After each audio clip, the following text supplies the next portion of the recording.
نو د دې عده چې کله طلاق شي فعدتهن نو عدت د دې چې د 3 اشهر د دې مطلقې عدت 3 میاشتې ده ځکه ته حیض په راځي نه نو به 3 میاشتې انتظار وکړي سورۃ بقره کې 3 قروء چې ویل هغه د هغه زنانه چې حیض راځي او چې حیض نشته ډیره بډای شوی ده نو 3 میاشتې او بیا سوی ولا یو غزنانه لم یحض چې حیض لا نه دی راغله صغیره ده او معصومه ده ټول مفسرین اجماع نقل کوي د دې آیت دلانه چې دینه مراد صغیره معصومه ده روایت راوړې د ابی ابن کعب رضی الله عنه اے د الله نبی قران کې چې الله تعالی کومه عدت سورۃ بقره کې ذکر کړی دی په دې کې څه زنانه پاتې شوی دي د الله نبی ورته څوک پاتې شوی دي وای صغیره معصومه او هغه زنانه چې هغه عائشه ده او ډیره بډای ده او حیض ناراضي الله د آیت نازل خانو دا قرآن نعوذ بالله بیا قرآن لگا بدی قرآن بھی اعتراض ہوکا دا دین میں انکار ہوکا ذکر زمان شیخ نمی خیو کتاب لوا انکار حدیث سے انکار قرآن تک چی دا حدیث منکر شو بیا دا قرآن هم منکر کے گے دی آیت سر بسکے چی لم یحضنا حیض الانا دے راغلے او وعد شوید او طلاقم شوا او د دې عدت وې 3 میاشتې ده معلومه شو د صغیری نکاح جایز ده ولی در باندې لړزان راځي چې د کافرو اعتراض وره لړزان په ځان مره ولا دا زموږ دین دی الحمدلله تاسو لګیای زناګان او بدکارین کوي کافرو ته دسی وایا تاسو به حیاین کوي او زموږ اسلام حق ور کوي مہر ور کوي او د غرنګ دا غیر پر خپل اصول دی او شرایط او دا مثلا به علما واضح کړی صغیری نکاح جایز ده او کدسی وخت کې واچي هغه ته تکلیف او هغه قاعده به موجود ده لا ضرر ولا ضرار فی الاسلام کته دا اعتراض چې دا خو مر ډیر کم دی ډیر تکلیف دی او پلانې دی او دا به یو دا به هغه خو کده سلويختو کالو ډیر شو کالو خزم دا دسی تکلیف کې دا چې د خاون نزدېکت ورته صحیح نه دی ضرر ور کوي نو هغه نه پارم خنه دی او کو به د ډیر شو کالو شي او کده سلويختو کالو او هغه سره نزدېکت ضرر هغه لور کوي د هغه صحت لا او د هغه بدن لا خو هغه لپاره نه روا یا خو بیل خبره ده مړه تو ساسي په او ته تو سره دا خو قران نه معلومه ده ته به قران سره سکه دیو جن منکرین حدیث په قران نه پوي دا زموږ دعوه ده الحمدلله دا خبرې نه دي نظم جذبات دا د قران نبی خبره پراته دي دا خلک نو الله گمراه کړی دي نو دین دوی ملګرتیا هم کوي د يهودانو ملګرتیا هم کوي چې يهودي خبرو کې وګوره کنه يهودي وای د باندې لړزان ولګي ها يهودي وای نو تیم وای شاباش دا ستا علم بما علم نه لوي چې تا جواب ورکړی ستا علم بما علم نه لوي چې تا شیعه له جواب ورکړی وي رافضی له جواب ورکړی وي نو تم سره ملګری شي تم بل دی راواخست چې نه کنه دا حدیث څنګه ومنو دا خو بیا شیعه خلوازه کړی او مونږه جوابونه کړی الحمدلله او د امت علماء کړي ته خبر نه ته به داتی په وخت کې ودی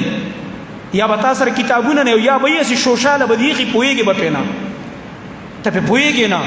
او چې څوک په پويږي او د علم غرونه دي او د دې میدان پهلوانان دی غوی لراشي چې به دی پويږي د هر اعتراض جواب شته الحمدلله د الله فضل له د اسلام بچي هغه د الله فضل له د دلیل په میدان کې موجود دی او موجود به تر قیامت پورې والحمدلله علی ذلک دلت الله فرمای قل ان ربي يقذف بالحق زما رب حق لر ورغورځي په باطل باندې حق زدک صحیح په دین ځان پوهه کو باطل لپاره گزار ورکوا دا نه چې باطل خبرو کې ته لړځيږي وسره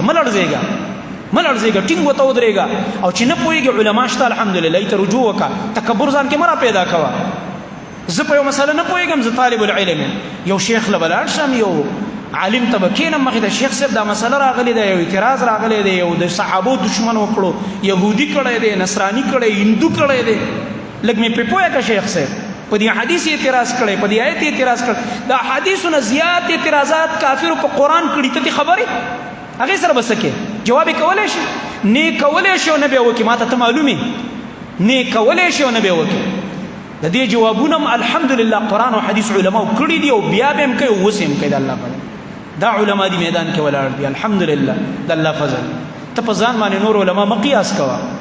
ته په نه پويګ نه توګین دا نور علما هم نه پويګ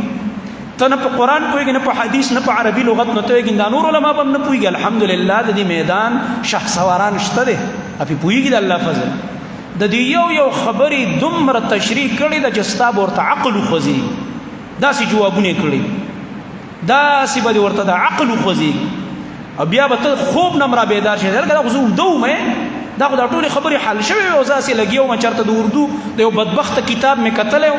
د یو منکر حدیث او هغې دوکه کړی وم بیا به ته خپل ځان باندې ملامتیا راواچو چې دا خو هلکه ما نه ډېره غټه خطا شوې وه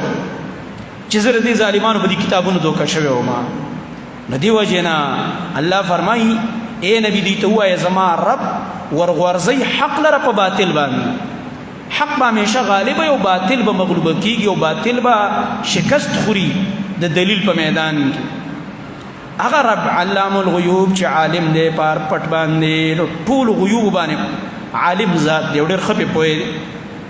نو قل ورته ووایه ای زما نبي جاء الحق راغی حق وما یبدئ الباطل او نشي پاتې کېدلی او نشي ښکاره کېدلی باطل اول ځل وما یعید او دوباره واپس نشي راتللی مننه اول سر ښکاره کولی شي د حق په مقابل کې او نه دا کولی شي چې دوباره به راشي خو په شرط د دې چې تا سره د علم هتیار وي اله چې تا سره علم وي او چې تا سره علم نه وي په تا بار باطل راځي بیا به ورسره لړزېږي او دویمه معنا دا ده قل ورته ووایه ای زما نبي جاء الحق راغلی دی حق د الله د توحید مسله او په دې قرآن کې چې کوم عقاید د حق ذکر شوی هغه راغلي وما یبدئ الباطل او ابتدا نشي کولی باطل معبود یعنی اول پیدایش نشي کولی باطلان معبودان وما یعید او دوباره نشي کولی معنا دا چې کوم باطل معبودان تاسو نیولې مشرکان نه دوی اول پیدایش کړی او نه به دوباره وکړي اول پیدایش هم زمونږ رب کړی دی الله سبحانه وتعالی او دوباره پیدایش په قیامت کې هم څوک کوي رب به کوي نو موږ د هغه الله توحید منلی دی هغه حق مونږ منلی دی قل ورته ووایه زما نبي ما سألتکم هغه چې غوښتي ما ستاسو نه من اجر کمه مزدوري او کم عوض فهو لکم هغه دې ستاسو شي ان اجري نه دی زما اجر الا علی الله مگر په الله باندې دی وهو د الله على كل شيء شهید پارسیز باندې خبر دی قل ورته ووایه ای زما نبي ان ربي یقینا زما رب چې دی یقذف بالحق ورګزاري حق لره په باطل باندې علام الغیوب ډیر خپوی دی په ارو پټو خبرو باندې په ټولو پټو باندې الله عالم دی قل ورته وایه ای زما نبي جاء الحق راغی حق وما یبدئ الباطل او اول پیدایش نشي کولی باطل معبودان وما یعید او دوباره پیدایش هم نشي کولی یا اول هم نشي ښکاره کېدلی او پاتې کېدلی د حق په مقابل کې وما یعید او دوباره هم واپس نشي راتللی سبحانك اللهم وبحمدك اشهد ان لا اله الا انت استغفرك واتوب